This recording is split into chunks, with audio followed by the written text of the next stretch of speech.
Malam ini kita Ya. akan melanjutkan pertemuan kemarin. Beberapa materinya tuh ada array dan string. Untuk sisanya kita lihat nanti aja ya, biar ada misteri-misterinya gitu.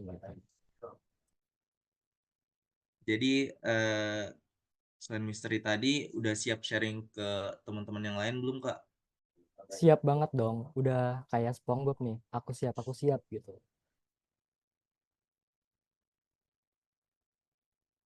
Oke, nggak usah lama-lama lagi nih. Udah semangat banget nih kayaknya Bang Muiz mau ngejelasin materi mata kuliah dasar pemrograman ke teman-teman semua. Kalau gitu, waktu dan tempat aku persilakan untuk Bang Muiz. Silakan, Mas. Jadi kita bakal ngelanjutin pertemuan satu kemarin di materi di mata kuliah dasar pemrograman. Oke, tadi kan udah perkenalan singkat ya. Aku mau izin perkenalan lagi boleh ya? Namaku Muhammad Hunefi Muizi. Kalian bisa panggil aku Bang Muiz, Kak Muiz, atau Muiz, bebas. Aku mahasiswa S1 Informatika angkatan 2023. Oke, ini ada daftar materinya, operator relasional dan bitwise, conditional statement, konstanta, array, dan string. Nah, sebelum lanjut ke materi, aku mau nanya nih, di pertemuan satu kemarin tuh kalian udah belajar apa aja sih? Boleh dong tolong jawab di chat ya.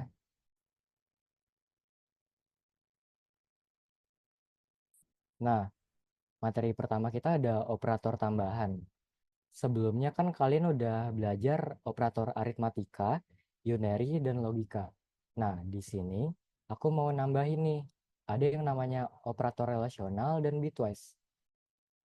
Oke, yang pertama ada operator relasional. Tipe operator ini membandingkan dua buah operan atau nilai dan menghasilkan sebuah boolean yang bernilai true atau false. Nah, di bahasa C itu sendiri, true adalah satu dan false adalah nol. Operator relasional sangat berguna dalam pengambilan keputusan seperti dalam struktur kontrol, kayak if, while, for yang pernah kalian pelajari. Tapi untuk if ini kita akan pelajari di bagian berikutnya. Nah, tadi kan kita udah nyinggung kalau true bernilai satu dan false adalah nol. Di by default di situ begitu ya.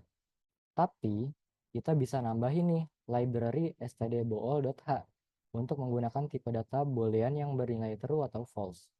Singkatnya ini untuk membandingkan dua buah nilai ya, kayak timbangan ini. Misalkan ada 11 dan 100, kita bandingkan yang lebih besar yang mana, seperti itu. Di operator relasional ini ada 6 macam. Kalian pasti udah familiar ya di matematika. Itu sendiri kan ada tanda lebih dari sama dengan, kurang dari, Misalkan dari kurang dari sama tanggal dengan, dewan yang di harusnya. sama dengan, dan ini nih paling yang belum ada di matematika dan mungkin simbolnya beda ya. Ini tidak sama dengan. Oke. Nah, aku mau ngingetin kalau misalkan kita pengen membandingkan dua buah nilai itu setara atau enggak, kita pakai sama dengannya tuh ada dua. Soalnya di beberapa kasus temanku lagi ngerjain project nih, tapi ada yang error. Ternyata pas dicek itu dia pengen ngebandingin dua nilai, tapi sama dengannya cuma satu gitu. Jadi make sure untuk kalian cek ininya tuh dua. Oke. Nah, ini ada library stdbool.h di bahasa C. Ini kita tulis tipe datanya BOOL. Ini ada nama variabelnya bahagia yang bernilai true. Lalu ada bool jatuh cinta yang bernilai false. Nah, misalkan kita mau nampilin nih, apakah bahagia senilai dengan jatuh cinta? Nah, itu akan bernilai nol karena true tidak senilai dengan false. Lalu untuk ini hasilnya akan satu karena 2,3 itu kurang dari 4,0. Seperti itu. Next. Selanjutnya ada operator bitwise. Operator ini melakukan manipulasi data pada tingkatan bit. Proses yang dilakukan akan menjadi lebih cepat karena bisa langsung dioperasikan oleh prosesor. Jadi kita anggap aja operator ini adalah operator yang bijak gitu, sesuai namanya bitwise. Ya, ini contoh filsuf. Dia bisa selesaikan suatu masalah dengan cepat dan bijak gitu, karena dia adalah orang yang wise. Nah, di sini ada contoh angka desimal atau angka basis 10, 172. Lalu di bawahnya ada representasi binary atau angka basis 2 dari 172. Lalu ada 108 dari basis 10, kita representasikan dalam binary seperti berikut. Di bitwise ini ada 6 macam ya. Yang pertama ada AND, OR, XOR, NOT, right shift, dan left shift. Ini beda dengan operator yang sebelumnya pernah kalian pelajarin. Kalau N yang sebelumnya itu kan N-nya 2 kan, simbolnya itu ada 2. Nah, ini cuma 1 teman-teman. Nah, ini kita langsung lihat aja kalau N di sini hasilnya akan bernilai 1 kalau dua-duanya 1. Jadi misalkan ini dua-duanya 1, hasilnya 1, ini 01 hasilnya 0, begitu. Jadi cuman yang dua-duanya 1 akan bernilai 1. Terus ada OR, kalau ini tuh kurang lebih misalkan di salah satunya tuh ada angka 1, itu pasti bernilai 1. Ini satunya 2 hasilnya 1, 01 hasilnya 1, lalu ini 1 dan sebenarnya ini ada angka 0 cuman nggak kelihatan aja. Jadi 1, 0 bernilai 1. Lalu untuk XOR ini simbolnya ada apa ya? Simbol pangkat mungkin. Kalau kalian mau bikin simbol ini, kalian bisa tekan Shift 6. Jadi XOR ini singkatnya akan menampilkan hasil 1 jika dan hanya jika satunya tuh cuma 1 gitu. Kayak nih misalkan satunya ada 2, hasilnya bakal 0. 0-nya 2, hasilnya bakal 0. Nah, tapi karena ini 01, hasilnya bakal 1 dan 1, 0 ini nggak kelihatan, hasilnya pun bakal 1. Lalu untuk NOT, untuk bitwise yang sebelumnya kan kita butuh 2 operan ya, kita butuh 2 nilai. Nah, di NOT ini kita cuma perlu 1 nilai nih teman-teman. Ini simbolnya tuh simbol tilde. Tilde itu kalau kalian pencet di keyboard, bisa di sebelah kiri angka 1, lalu kalian pencet shift, muncul tilde. Singkatnya, ini tuh ngebalikin data, ngeflip data. Dari yang tadinya 1 jadi 0, dari yang tadinya 0 jadi 1. Tuh. Lalu ada bitwise right shift. Kita mau, oh ya sebelumnya simbolnya tuh lebih darinya ada 2 ya. Jadi lebih dari. Nah, misalkan kita mau bikin 172 ini di right shiftin 1. Nah, 1 ini dalam bentuk desimal ya. Singkatnya, ini kan ada 1, 2, 3, 4, 5, 6, 7, 8 angka gitu. Nah, angka 0 yang paling ujung yang ada di kanan, ini kita buang, lalu sisanya kita geser ke kanan. Sesuai namanya aja nih, right shift, kita geser ke kanan.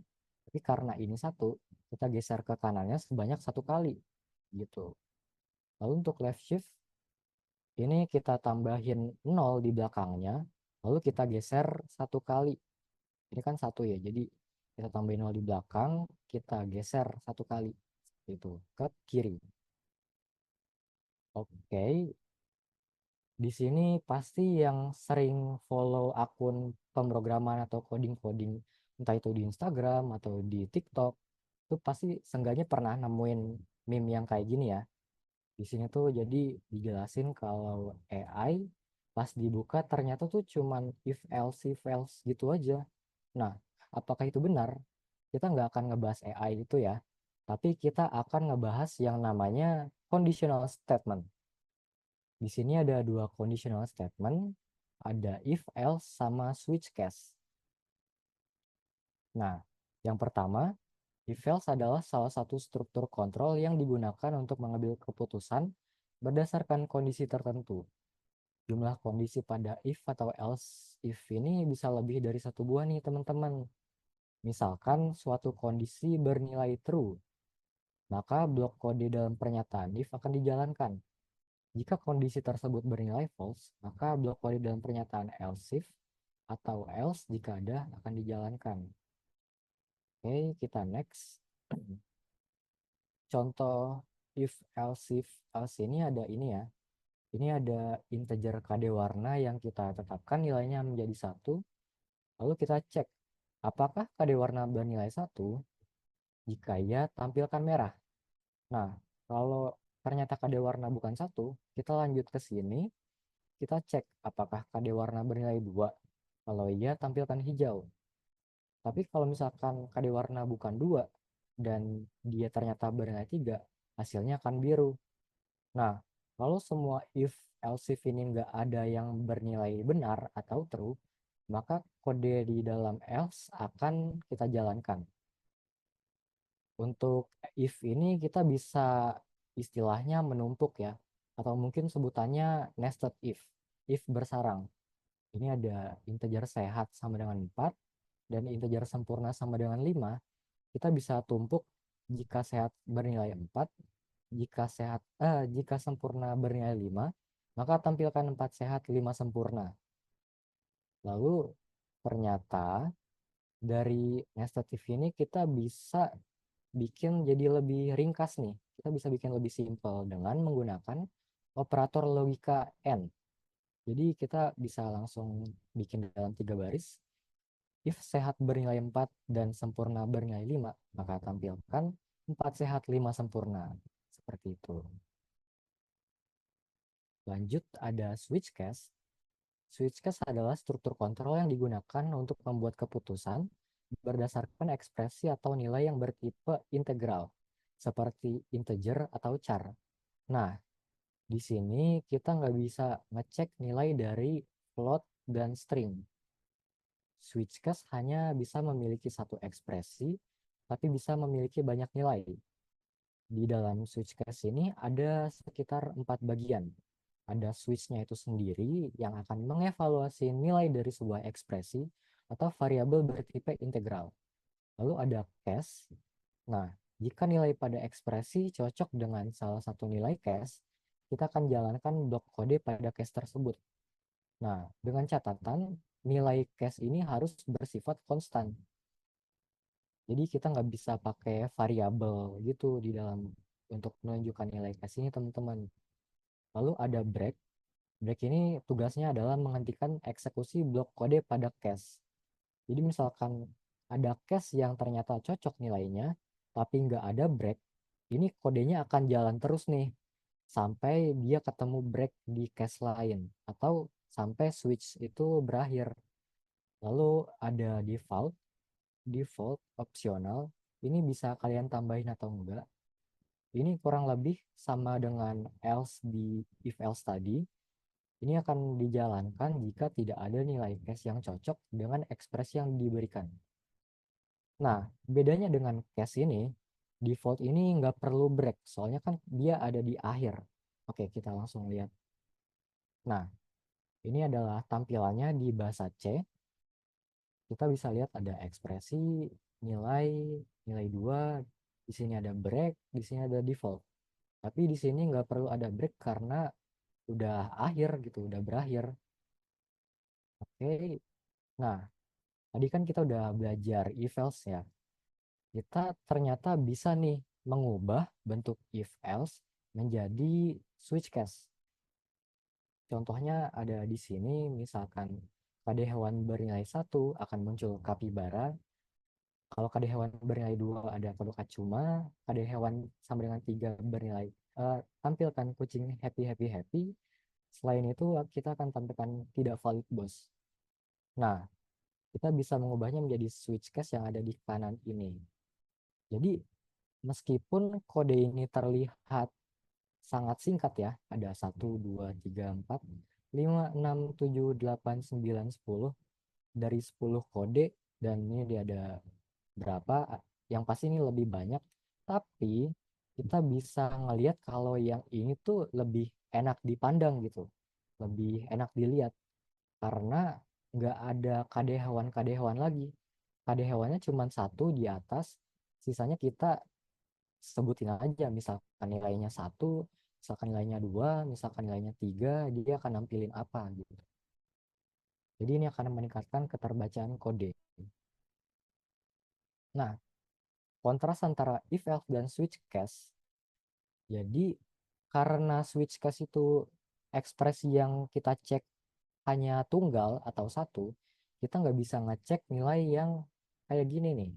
Misalkan ada nilai yang bernilai 60, kita cek apakah nilai lebih dari 90.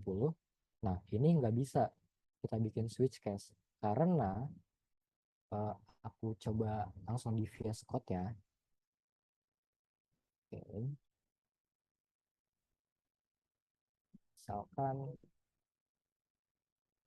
kita komen dulu, misalkan IMP nilai sama dengan 60. Kita bikin switch nilai lebih dari 90, lalu kita bikin case nilai lebih dari 90, kita break. Nah, ini tuh akan muncul error. Kenapa? Karena expression must have a constant value. Seperti yang kita sebutkan tadi, kalau nilai di case ini harus bersifat konstan. Jadi kita nggak bisa pakai variabel lagi. Kita bisanya ya begini gitu. Oke, singkatnya kita nggak bisa bikin if else ini menjadi bentuk switch case. Jadi ada yang emang kita perlu if else dan ada yang bisa kita pakai switch case. Tergantung kebutuhan masing-masing aja. Oke, next kita bakal bahas konstanta.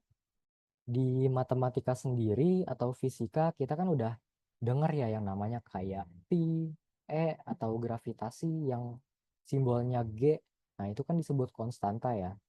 Nah, di bahasa C itu sendiri kita bisa bikin konstanta setidaknya dalam 3 bentuk.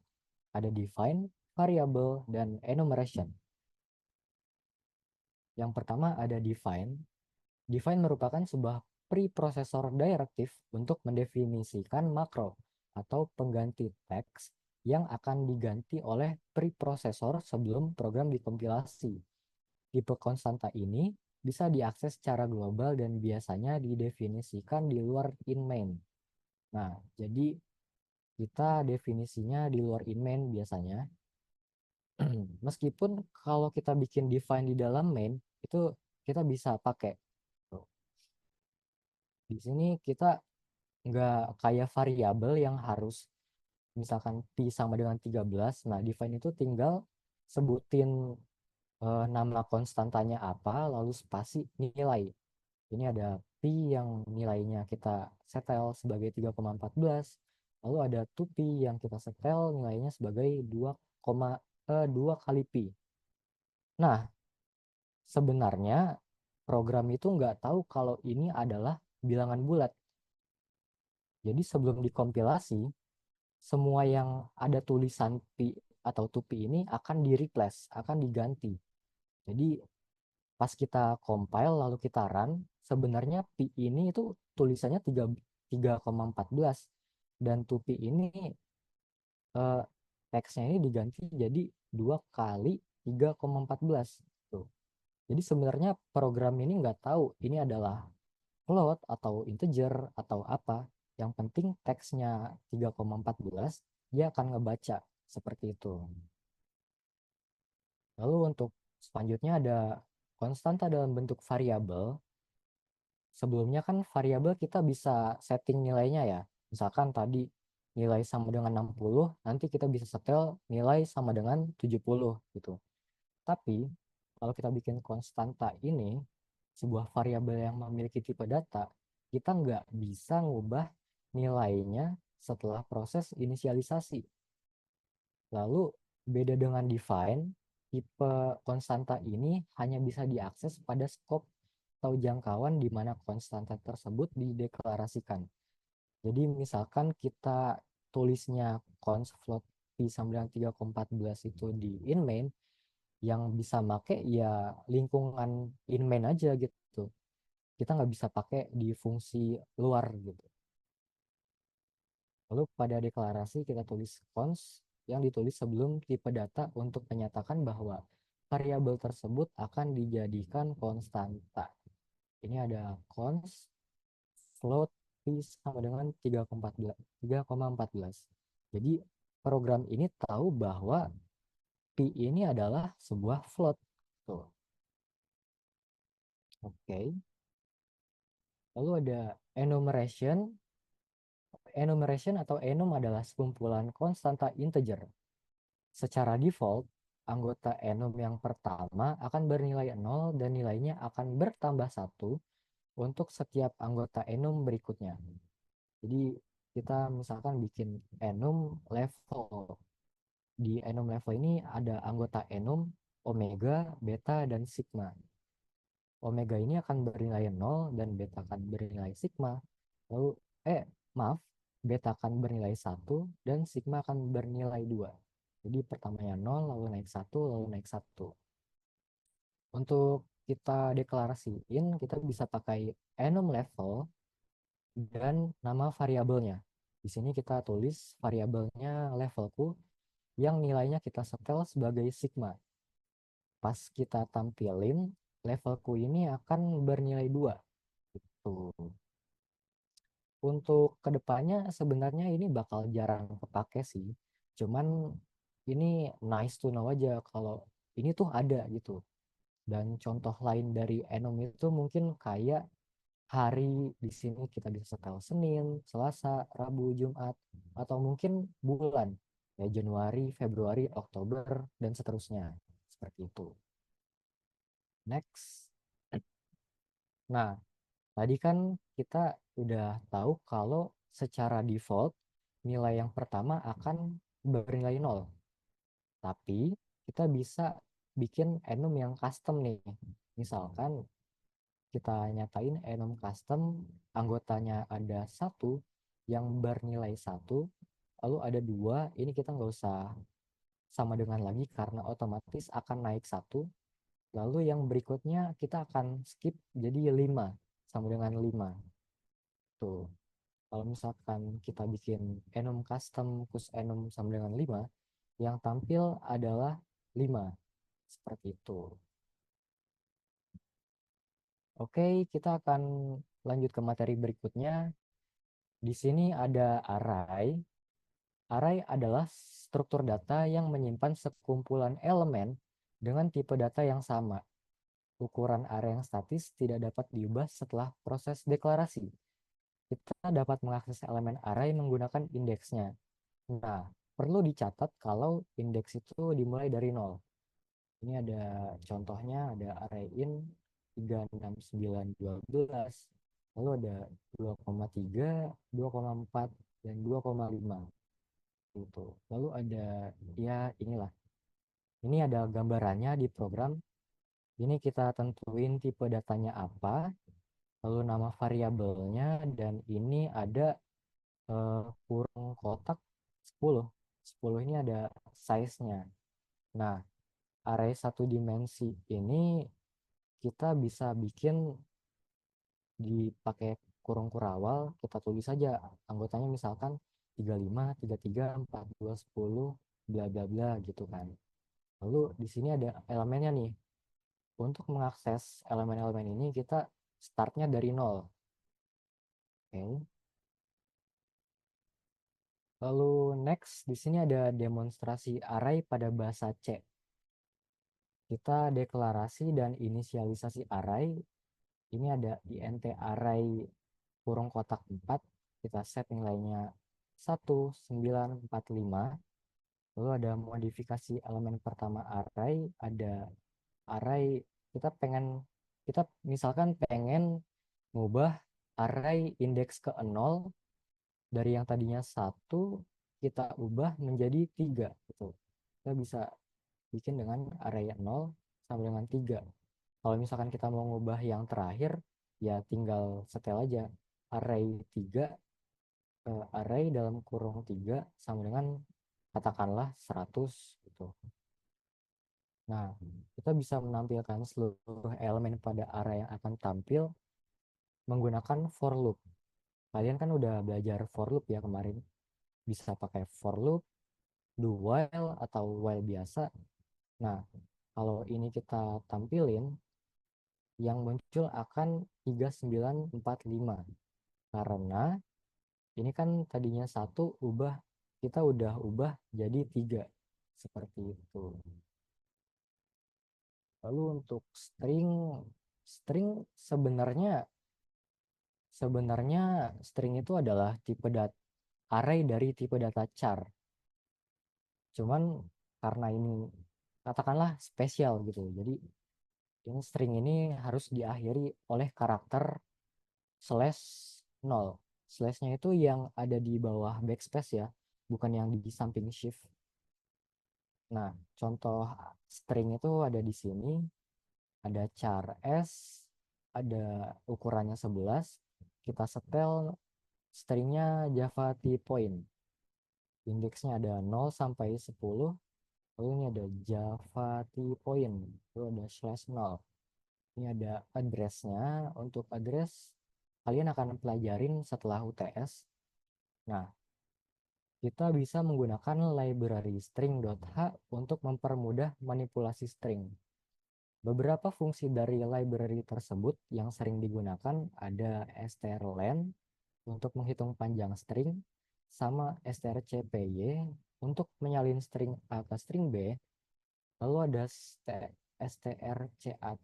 ini singkatan dari concatenation untuk menyalin string A ke akhir string B. Lalu kita ada demonstrasi string pada bahasa C menggunakan library string.h. Oke, di sini ada input stdio.h. Kalian pasti udah tahu inilah ya.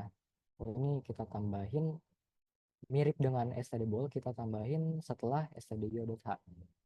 Lalu misalkan kita bikin string ukurannya 20, teksnya ada aku cinta Evika. Lalu kita pakai strcpy, ini adalah fungsi dari library string. Ini adalah tujuannya, lalu ini adalah sumbernya. Jadi kita menyalin teks ini ke dalam string ini gitu. Kalau kita tampilin dst akan muncul aku cinta Evika. Lalu di sini ada strlen src yang muncul adalah 13. Nah, kenapa 13? Padahal ini kan 20 gitu. Jadi ini tuh akan ngecek sampai simbol /0 itu tadi. Jadi ini ada A1, ini 2, U3, spasi 4, C5, I6, N7, T8, A9, spasi 10, 11, 12, 13 gitu. Lalu ini sebenarnya ada /0 cuman invisible aja gitu. That's why yang akan muncul adalah 13 dan bukan 20. Oke, mungkin itu kita akan demonstrasi di VS Code beberapa. Misalkan apa ya?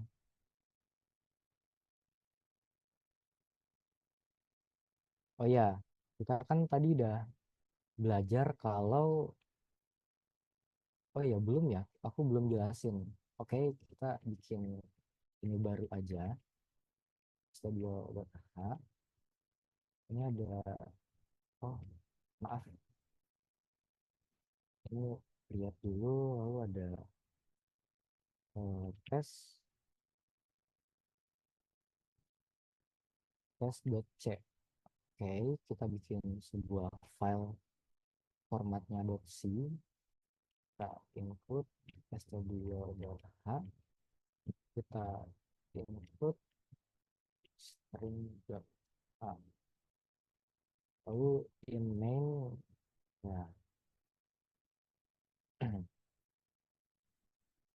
itu ada return 0. Sorry. Kita bikin array char atau string. Misalkan namanya text 30. Oke. Nah, misalkan kita nggak pengen 30 ini kita tulis manual. Kita pengen pakai suatu nilai gitu, suatu variabel. Let's say namanya max sama dengan 30. Nah, kita masukkan ke sini. Oh, bisa ya? Setahu nggak bisa gitu.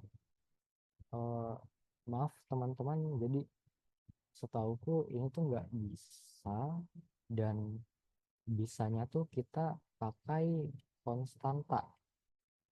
Kita bisa pakai konstanta gitu. Atau enggak kita define max 30, bakal error. Oh iya, untuk menulis konstanta itu biasanya kita bikinnya kapital semua.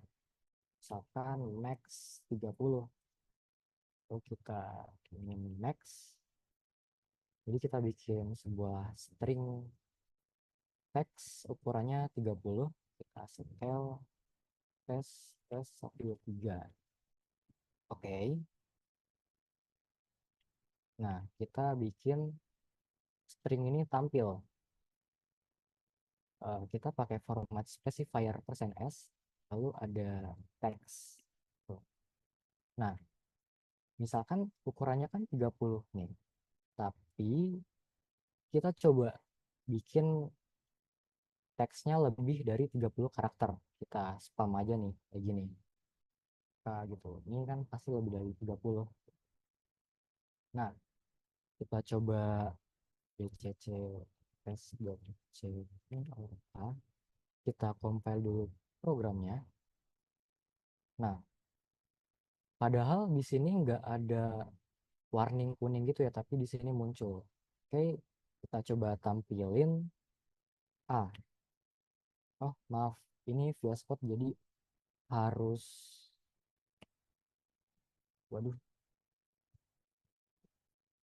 kita di VS Code untuk mengcompile atau merun program yang sudah dikompil itu pakai titik dan slash garis kanan. Nah, di sini tuh ada suatu karakter yang tidak terduga. Ada kayak C tapi kayak huruf Turki gitu ya, ada bawahnya gitu. Nah, kenapa? Karena ya ini melebihi 30 tuh. Jadi meskipun di sini bisa dan kodenya valid, kita harus bikin ini jadi sesuai ukurannya gitu. Karena ini kan ukurannya 30 ya. Kita balik lagi ke PowerPoint. String. Nah, sini. Di sini ada address 20 sampai 30. Tapi karena kita bikinnya 30, jadi 20 tambah 30 jadi 50. Misalkan address nomor 20 sampai 50, kita balik lagi, itu punya string dari teks itu sendiri, 20 sampai 50 ya. Nah, ini kan pasti lebih ya, masuk ke 51, 52, 53, 55, dan seterusnya. Kenapa ini tuh dilarang istilahnya? Karena address yang 5152 ini kita nggak tahu nih bakal dipakai untuk apa. Bisa jadi ini akan dipakai untuk sistem operasi Windows kalian, data yang penting gitu. Nah, yang tadinya data penting tapi karena ada ini nggak sesuai size-nya, kita jadi mengganti data yang penting itu jadi angka yang nggak perlu, dan bisa jadi komputer kalian rusak atau who knows gitu kan. Jadi baiknya kita masukin teks ya sesuai ukurannya aja lah gitu. Itu sih. Dan nanti ini tuh nggak akan muncul. Contohnya kalau kita, ini kan kurang dari 30 ya. Kita coba compile, lalu kita run lagi. Nah, ini tuh aman-aman aja. Gitu sih. Apalagi ya? Sesi array. Nah, ini nih contohnya. Ini kan size-nya 4. Kita jangan dong ubah array dalam kurung 100, karena kita nggak tahu memori 100 itu untuk apa. Tuh. Oke.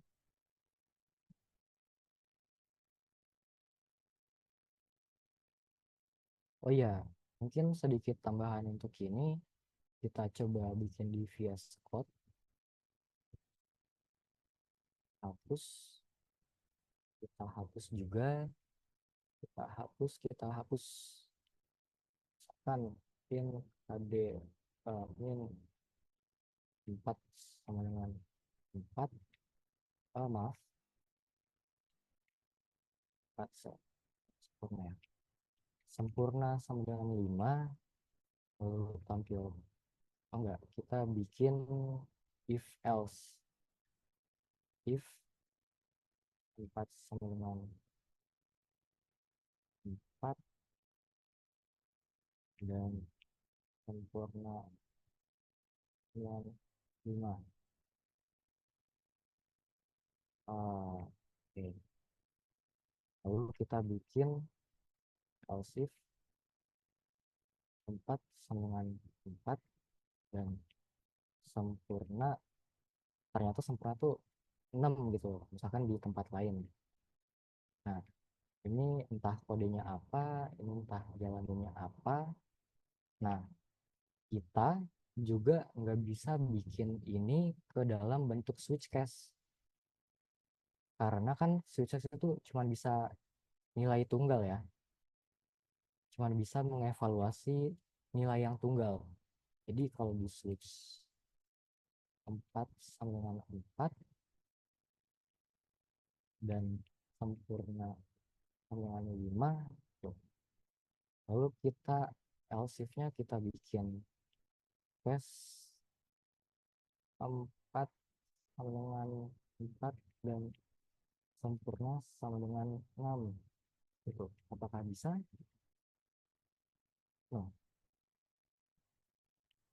itu jalannya apa, tapi di sini nggak akan bisa karena ya ini tuh nggak bisa gitu, bisanya 1 atau enggak tesnya 2 gitu.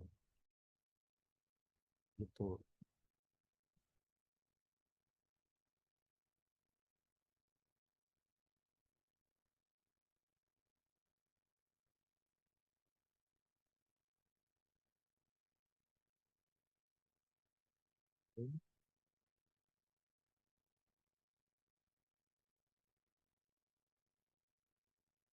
Mungkin cukup di sini aja ya teman-teman. Sejauh ini apakah ada yang ingin ditanyakan? Apakah ada yang kelewatan atau baru join atau masih bingung? Kalian bisa tanya-tanya aja di sini ya teman-teman.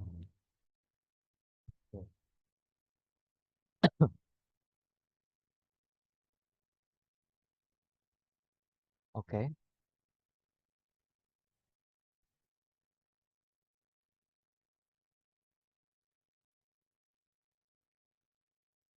Oke, untuk saat ini aku kembaliin ke moderator. Aku izin lepas share screen-nya, kita stop share dulu. Oke. Oke, untuk moderator silakan. Oke, luar biasa banget materi dari Bang Muiz ya teman-teman. Terima kasih pada Bang Muiz atas materi yang telah diberikan. Nah, untuk selanjutnya nih ada sesi tanya jawab. Dipersilakan untuk teman-teman yang ingin bertanya, bisa raise hand atau bisa langsung ketik di kolom chat ya. Mungkin karena tadi sebelumnya Bang Muiz juga udah bilang jika ada yang ingin bertanya silakan langsung di chat. Jadi kita udah ada pertanyaan nih dari Saif Ali. Kak, izin bertanya, ada nggak sih Kak perbedaan if else dengan switch case selain dari cara penulisannya? Dan adakah situasi kita harus menggunakan switch case dibanding if else? Terima kasih. Mungkin bisa langsung dijawab sama Bang Muiz. Pertanyaannya bagus banget nih Saifali. Jadi ada nggak sih perbedaan if else dengan switch case selain dari cara penulisannya, dan adakah situasi yang harus menggunakan switch case dibanding if else? Jadi apakah ada posisi atau keadaan di mana kita tuh harus pakai switch case ya? Oke. kita langsung balik ke VS Code aja. Kita coba balik ke sini. Misalkan switch case ya. Oh, enggak. Jadi singkat aja. Jadi untuk jawaban dari pertanyaan Saif Ali, adakah situasi kita harus menggunakan switch case dibanding if else? Kalau harus itu nggak ada ya, soalnya kan ini tuh sesuai preference teman-teman aja gitu. Bisa pakai if else, bisa pakai switch case. Nah, bedanya semua yang bisa kita lakuin di switch case itu bisa dilakuin di if else. Tapi yang bisa dilakuin if else belum tentu di switch case gitu. Jadi secara kemampuan if else ini lebih superior gitu istilahnya. Jadi untuk harus menggunakan switch case enggak juga. Soalnya yang bisa di switch case pasti bisa di if else. Seperti itu. Apakah sudah terjawab, Saif Ali? Sudah, Kak. Terima kasih. Oke, terima kasih pertanyaannya.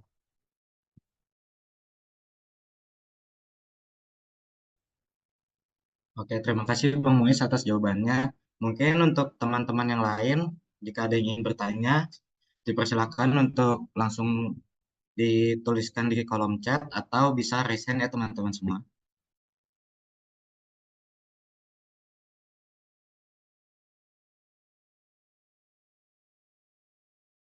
Ayo nih guys, siapa yang masih bingung sama materi yang tadi aku sampaikan?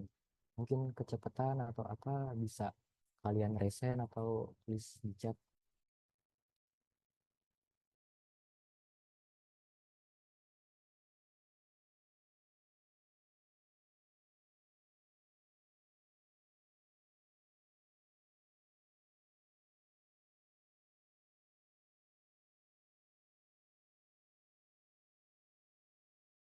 Mungkin sambil nunggu teman-teman peserta yang ingin bertanya, aku ada pertanyaan nih Bang.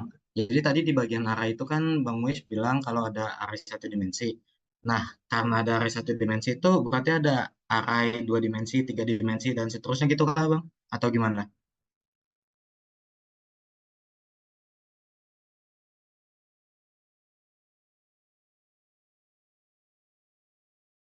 Sorry Bang, masih di mute itu. Oke, mohon maaf teman-teman. Jadi array selain satu dimensi ya, jawabannya ada. Bentuknya gimana? Oke, kita bisa, aku coba ini ya, izin share screen untuk nampilin gambar. Jadi kita coba cari di internet. Soalnya kita perlu visualisasi gitu, biar array bentuk lain selain 1D gampang kita tangkap. Array dua dimensi. Tuh. Nah, array dua dimensi itu kayak gini. Ini enggak ada ininya ya. Kita cari gambar yang lebih bagus.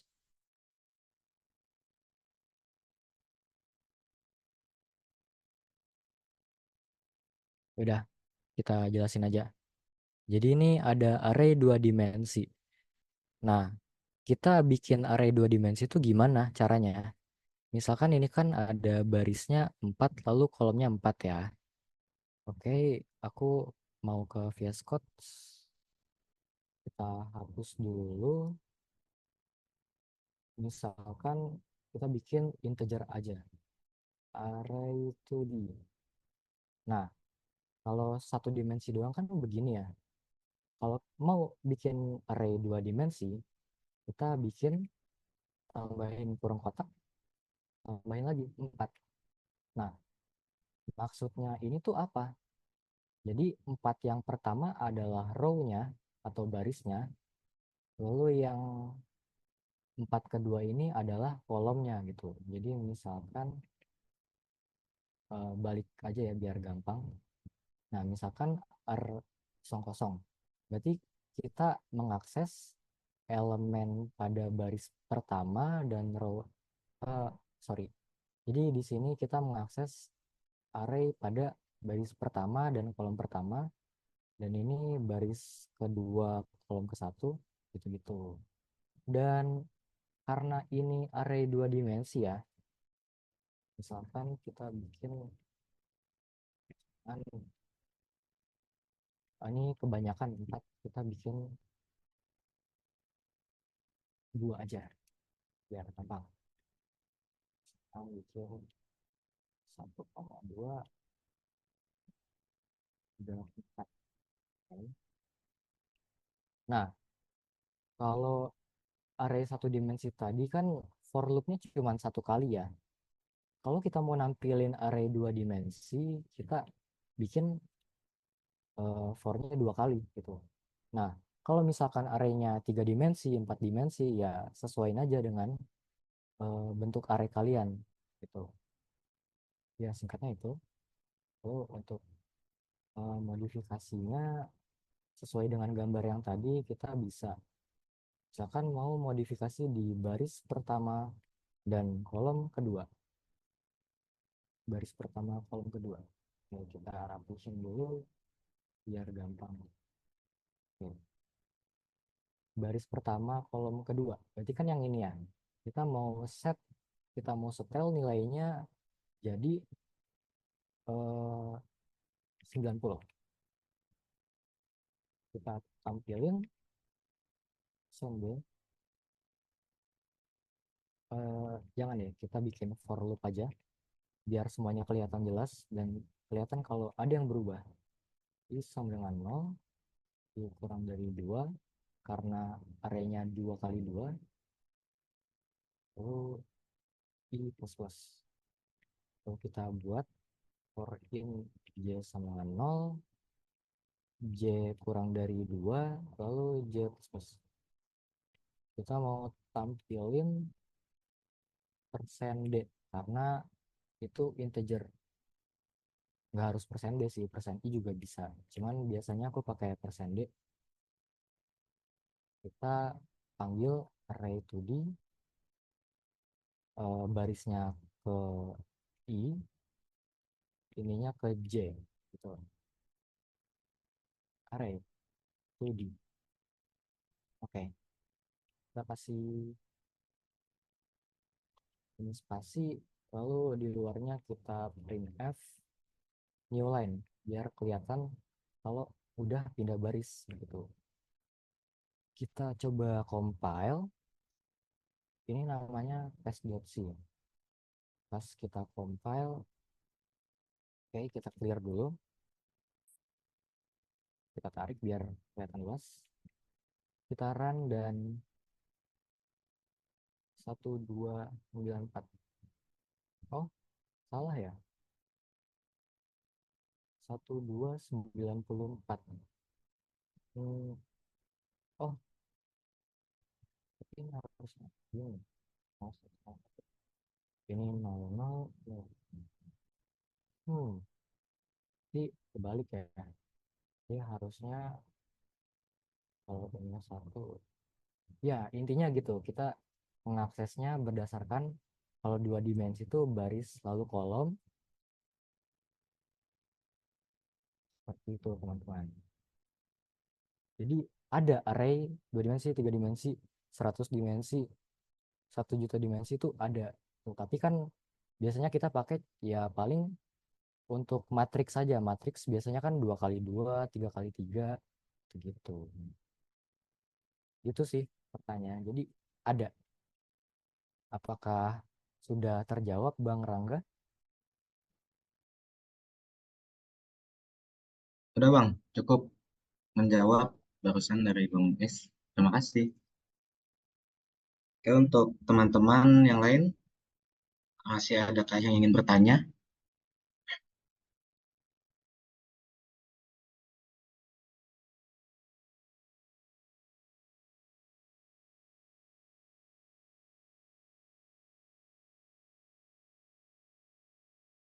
Baik, karena sudah tidak ada lagi yang ingin bertanya, kami ucapkan terima kasih kepada teman-teman yang sudah bertanya dan semoga jawaban dari Kak Muis tadi bisa membantu.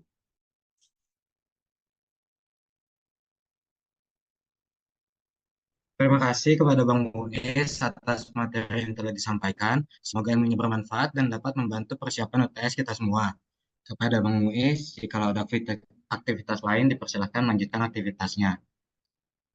Oke, terima kasih semuanya teman-teman dan kakak-kakak, abang-abang moderator, panitia.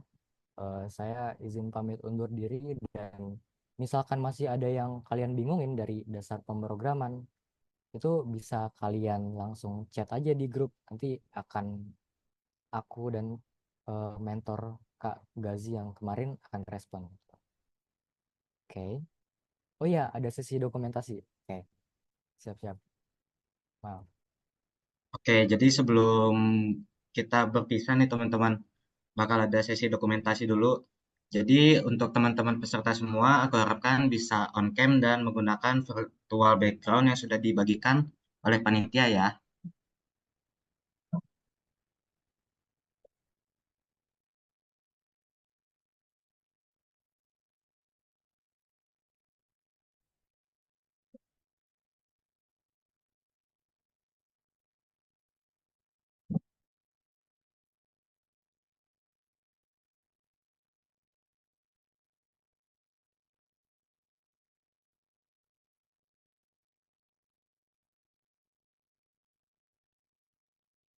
Oke, untuk teman-teman yang lain aku tunggu sampai 20.05 ya.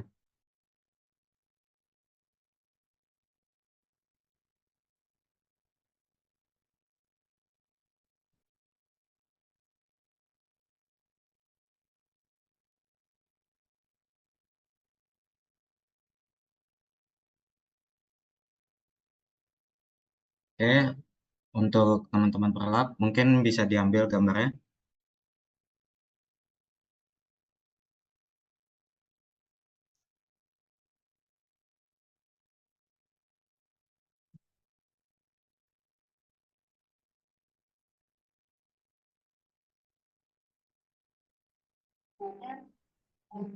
Oke, gua ambil ya. 2, 3.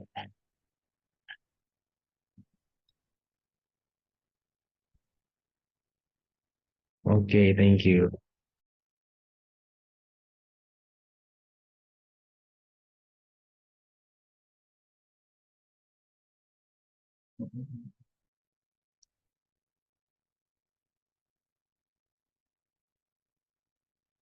Diingatkan kembali untuk teman-teman yang belum mengisi absensi dan buat teman-teman yang mau memberikan apresiasi kepada mentor berupa uang digital bisa lewat QR code yang sudah Humas kirim pada kolom chat. Oke, daging banget nih materi yang di-sharing sama Bang Muiz dan diskusi dari teman-teman tadi. Tapi sayang banget karena diskusi tadi menandakan kita sudah berada di penghujung acara nih teman-teman.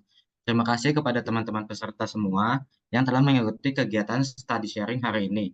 Saya Raihan Ramayuda dan Askolaskia, pamit undur diri. Akhir kata, Assalamualaikum warahmatullahi warahmatullahi wabarakatuh. wabarakatuh. Selamat istirahat dan sampai jumpa di kegiatan sering selanjutnya.